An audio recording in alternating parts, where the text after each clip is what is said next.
La nutrición en cirugía es un capítulo muy importante. Se desarrolló en las 3 últimas décadas del siglo pasado.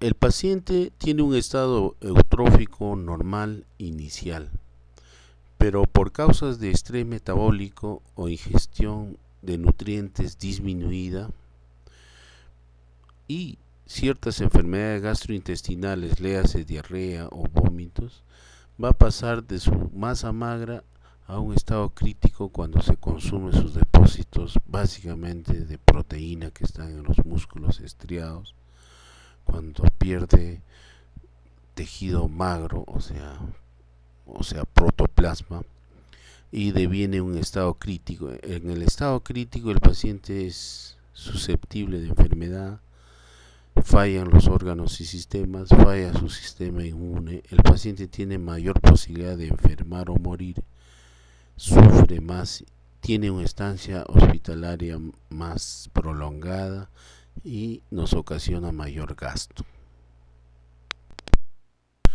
El soporte nutricional en los pacientes quirúrgicos se da cuando éste no puede comer o sus requerimientos son más altos de lo que logra ingerir, y eso se da en casos de hipercatabolia, por ejemplo, politraumatizado. El paciente puede ser nutrido por dos vías: por la vía enteral, usamos la sonda nasogástrica, la sonda nasoyeyunal, o el tubo de gastrostomía o el tubo de yeyunostomía.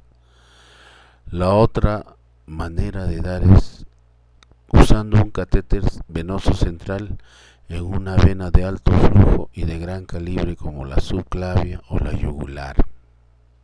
Ahora, la nutrición es con compuestos artificiales.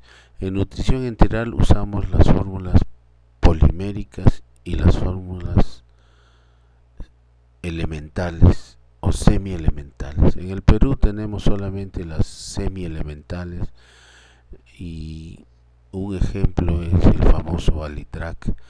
Entre las dietas poliméricas tenemos el osmolite o el ensure. Por la vía parenteral usamos los macronutrientes, que son la glucosa, los hidratos de carbono en forma de glucosa, las grasas en forma de ácidos grasos y glicerol, las proteínas en forma de aminoácidos.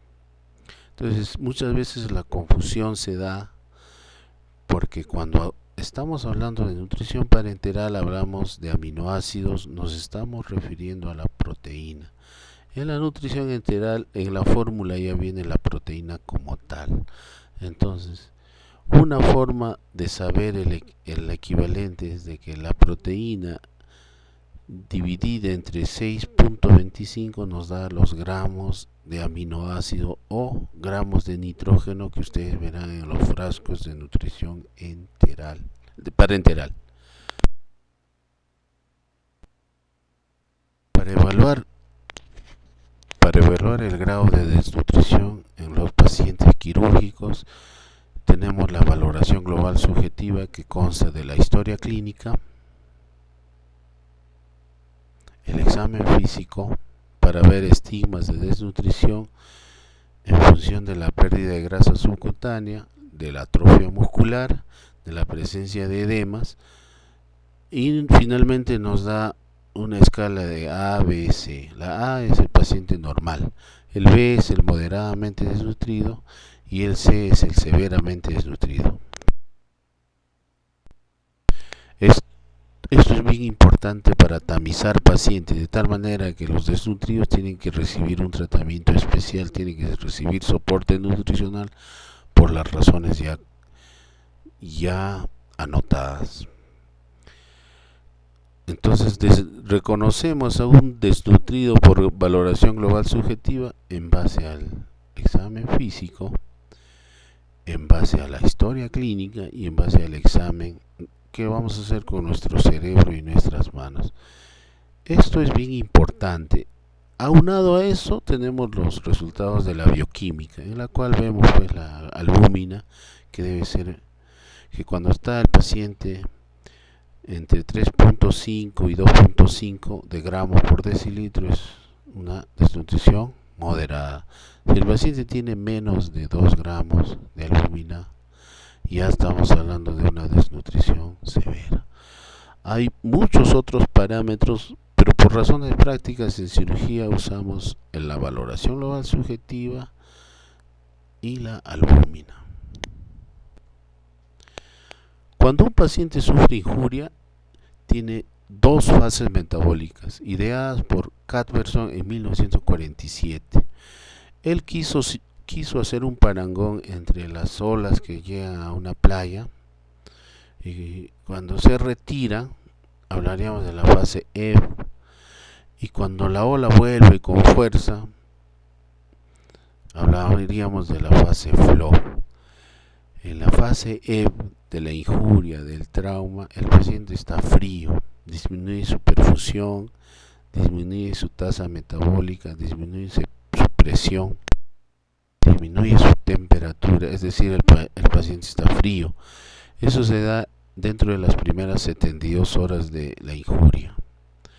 Pasado estas 72 horas, cuando al paciente ya lo hemos resucitado, viene la fase flow, en la cual entran a tallar todas las hormonas hiperglicemiantes, en el cual el paciente hace hipertermia, taquicardia, el paciente hay veces incluso se le nota por la expresión de sus ojos, el paciente está consumiendo altas tasas de oxígeno.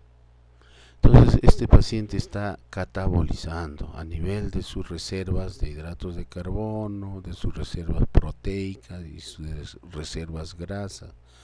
Esto tiene un complejo mecanismo hormonal que está detallado en esta vista, y cuyo análisis detallado es materia de toda la bioquímica moderna. También hablaremos más adelante de los mecanismos del ayuno, e incluso de los mecanismos que subyacen en el paciente obeso, que es otra forma de desnutrición. También hablaremos de la desnutrición aguda o crónica, de la desnutrición en los pacientes caquéticos por cáncer, sida o tuberculosis, y en los pacientes que sufren desnutrición aguda, que se da en los pacientes politraumatizados, pacientes con pancreatitis, pacientes con fístulas severas que están en nuestras unidades de cuidado intensivo. Las consecuencias de la depresión proteica son pues entonces reducción de las proteínas plasmáticas, reducción de la masa muscular, porque la masa muscular contiene bastante proteína, y cuando no hay ingesta de nutriente, por el mecanismo de gluconeogénesis, el paciente empieza a catabolizar proteína. El paciente que está en este estado tiene una respuesta inmunológica alterada, y los órganos y sistemas empiezan a trabajar en déficit. En el trauma se da la reconfiguración de la energía que va básicamente al cerebro, al corazón y a los pulmones, a expensas de otros órganos. En el trauma hay la pseudodiabetes del trauma. ¿Qué quiere decir? Hay la resistencia a la insulina. Las hormonas hiperglicemiantes hacen que en el medio interno haya bastante glucosa, pero no se puede utilizar porque no se incorpora la glucosa a las células, porque los mediadores de la inflamación hacen que todo el metabolismo normal se altere. Entonces el paciente hace degradación de sus proteínas, hace consumo de su glucógeno almacenado en el hígado. El paciente excreta grandes cantidades de urea, producto del metabolismo proteico, y el organismo echa a andar ciertos mecanismos que veremos más adelante. Entonces la prioridad del soporte nutricional como elemento terapéutico aparece cuando el paciente no puede comer, no debe comer o que no come lo suficiente. Por ejemplo, cuando hablamos de tasa metabólica basal, nos referimos a la cantidad de energía que requiere un paciente para sus funciones vitales y de relación, como es respirar, andar, hablar, y sus funciones enzimáticas internas. Eso es lo basal. Una persona que está en reposo, que está sana. Pero esta tasa metabólica basal empieza a aumentar cuando el paciente tiene, por ejemplo, fiebre. Cuando el paciente está hipercatabólico a resultas de una injuria, por ejemplo en las fracturas múltiples de huesos o el trauma cráneoencefálico severo, el paciente, su tasa metabólica ya no es basal, tiene una tasa metabólica bien alta. Incluso en el gran quemado puede aumentar hasta 60-80% sus requerimientos de energía. Ahora, la energía se da pues básicamente en el aporte de hidratos de carbono o de grasa, de glucosa y ácidos grasos respectivamente. Obviamente en el paciente que está críticamente enfermo es bien difícil darle la cantidad que requiere porque está perdiendo mucho. Obviamente cuando veremos al final en la fístula esto sucede dramáticamente.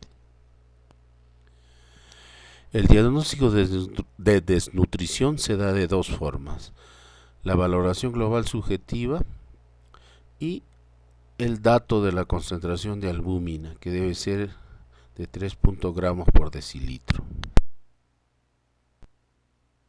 Existen dos tipos principales de malnutrición: la desnutrición proteico-energética y la desnutrición con déficit proteico o kwashiorkor. En la primera se da en los pacientes que están con SIDA, cáncer o tuberculosis, que generalmente es crónica y hay un déficit de ingesta proteico y energético. Es el paciente pues con anorexia nervosa, por ejemplo, que no quiere comer y se va bajando de peso. Generalmente este tipo de pacientes su albúmina está normal porque está compensado y se da en semanas o meses. La desnutrición proteica es una desnutrición que se da en 7 a 10 días, que se da en las unidades de cuidado intensivo. A veces el paciente presenta grandes edemas, incluso puede estar aumentado de peso, lo cual es engañoso porque está lleno de agua, está con el potasio bajo, sus reactantes de fase aguda están disminuidos, su respuesta inmunológica está en desmedro. Este es un paciente que hipercataboliza sus depósitos de nutrientes. Este es un paciente que nos da mucho problema, el paciente que tiene gran riesgo de morir o enfermar. Tiene pues hipoluminemia, tiene edema, tiene depósitos grasos que pueden estar normales, pero lo que se pierde básicamente acá es la albúmina, ¿no? Son pacientes hipercatabólicos. Acá vemos la pérdida de nitrógeno acorde a ciertas circunstancias. En el gran quemado se pierde hasta 40 gramos de nitrógeno por día. El nitrógeno deriva de la urea. Esta urea deriva del metabolismo de las proteínas que están depositadas en los músculos estriados de los grandes de los 4 miembros en los pacientes que están postrados.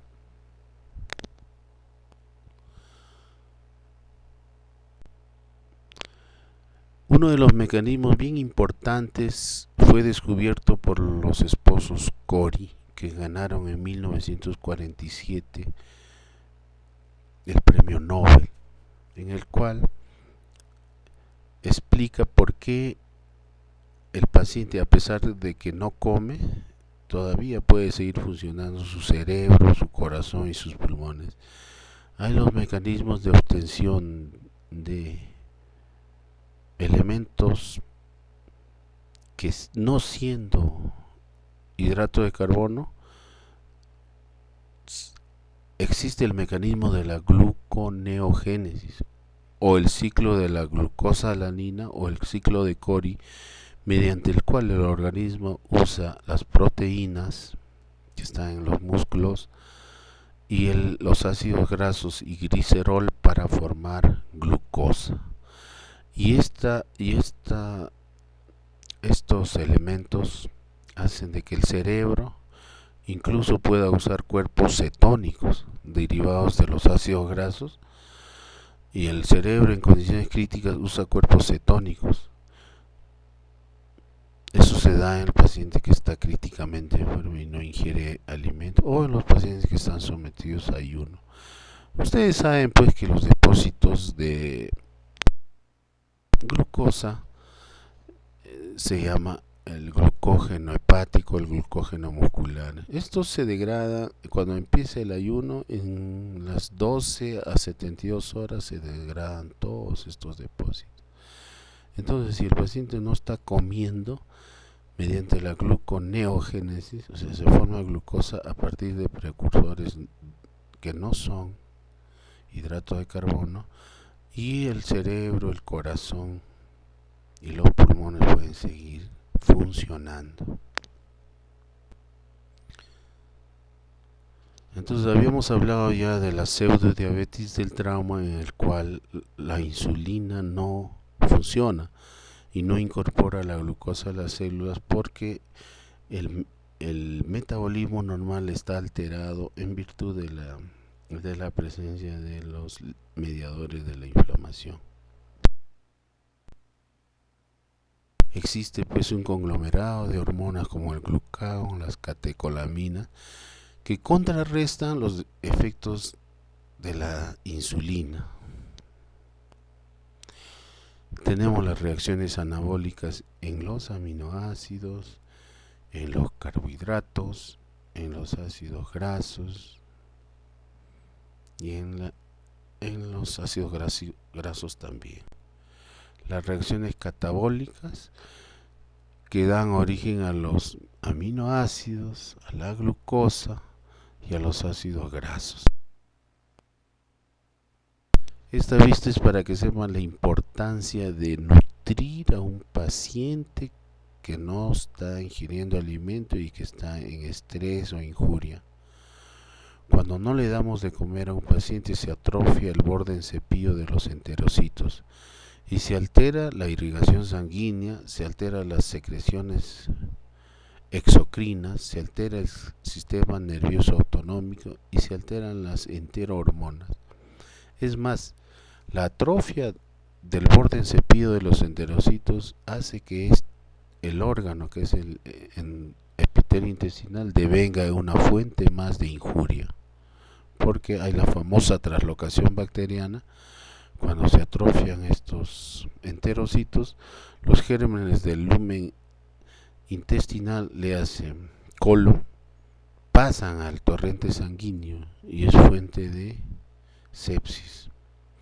Entonces, en un paciente que está enfermo, debemos siempre de cuanto antes darle nutrición enteral, y esto significa muchas veces el hecho de darle agua con glucosa nada más, amén de que podamos usar las fórmulas enterales que ya vamos a hablar.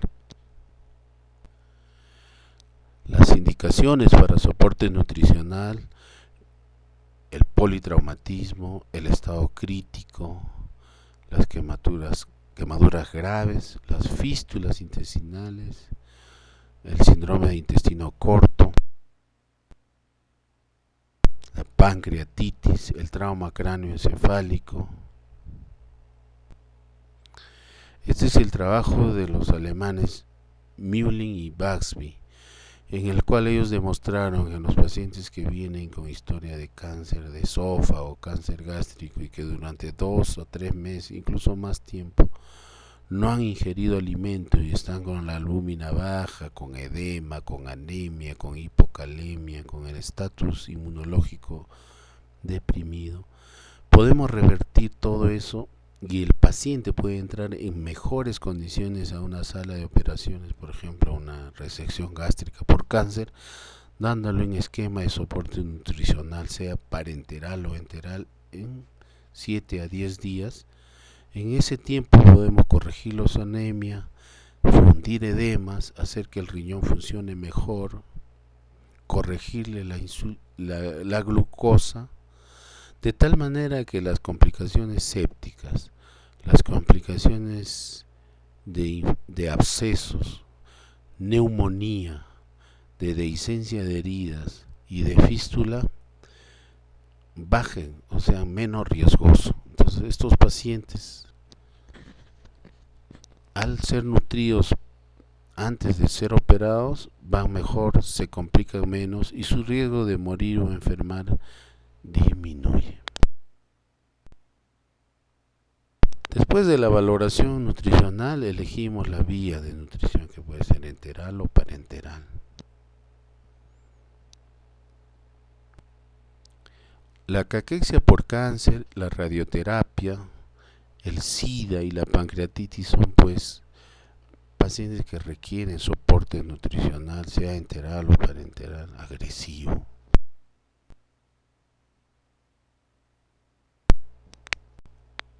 ¿Cuánto tiempo hay que dar? Hay que dar soporte nutricional. El soporte nutricional, ojo, es artificial, se da por nutrientes comercialmente empacados por la industria farmacológica. El nutriente enteral viene ya preparado y sabemos cada ítem de su concentración. El nutriente parenteral igual, que ya vamos a detallar. Entonces, de acuerdo a la patología, de acuerdo al estatus de enfermedad, tenemos que dar este soporte nutricional.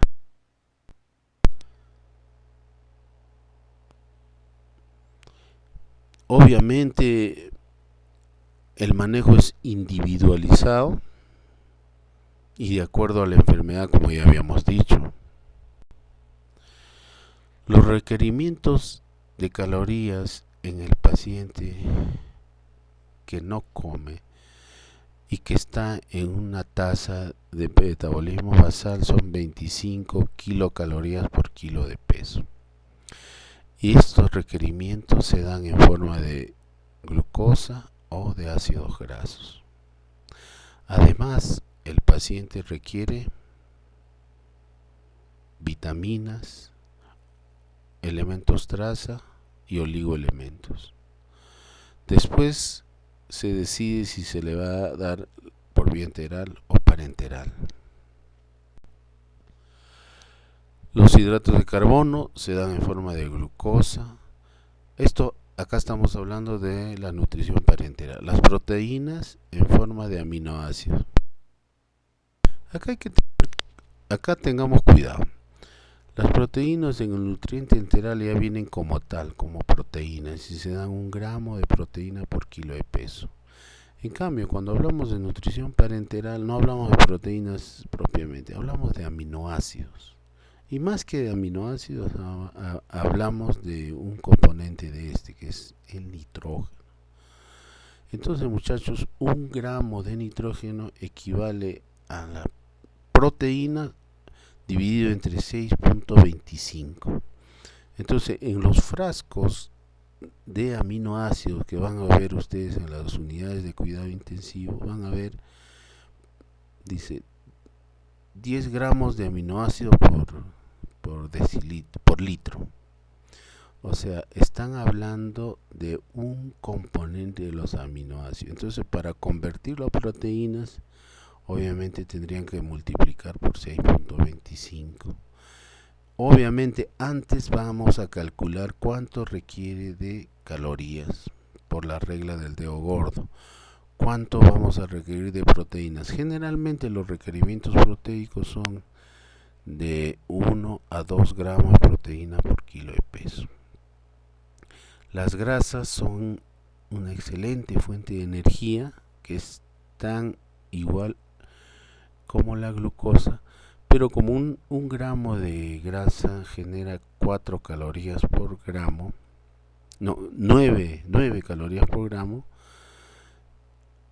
Cuando damos grasa, damos en poco volumen y una gran cantidad de energía. Incluso la grasa, sepan, las emulsiones de ácidos grasos descubiertos por los suecos, como el famoso intralipid, ya hace muchos años, en 1970, se pueden dar por vía periférica. Tienen los famosos ácidos grasos de cadena media, los omega 3, los omega 6, que son precursores de la prostaglandina, y la prostaglandina interviene mucho en la reparación celular. También damos en ambos tipos de soporte nutricional las vitaminas. Nosotros ni nos damos cuenta, pero en una dieta normal estamos ingiriendo generalmente las cantidades necesarias de vitaminas, minerales, los elementos traza y los oligoelementos. ¿Cuándo uno se da cuenta de que estamos en déficit? Eso se ha estudiado pues en los pacientes que hacían viajes largos en barco y solamente comían galletas, ¿no? Entonces los pacientes se empezó a ver déficit de complejo B, déficit de vitamina C, en una serie de tratados que ahora se ve muy poco, pero sí se ven en los pacientes que están con fístulas severas, están postrados en cama mucho tiempo, y si no se les nutre adecuadamente, ustedes van a ver alteraciones bien groseras a nivel de piel, caída de cabello, diarreas, aparición de úlceras en la boca por déficit de vitaminas. Pero eso se da en pacientes pues que están desnutridos de larga data.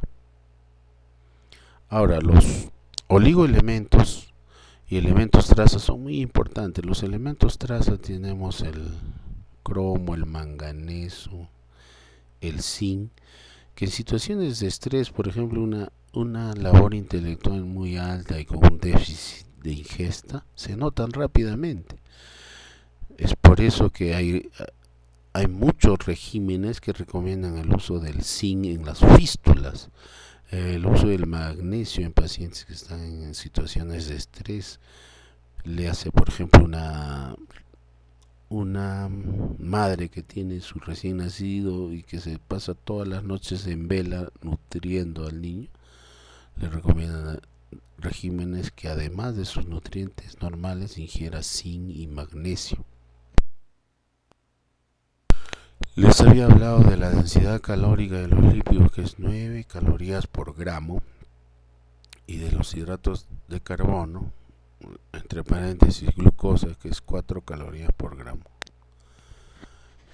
En los regímenes de nutrición parenteral se tiende a dar 50% de hidrato de carbono y 50% de lípidos. Las proteínas son más que nada fuente para construir el esqueleto de tejido magro. No es fuente práctica de energía o de caloría.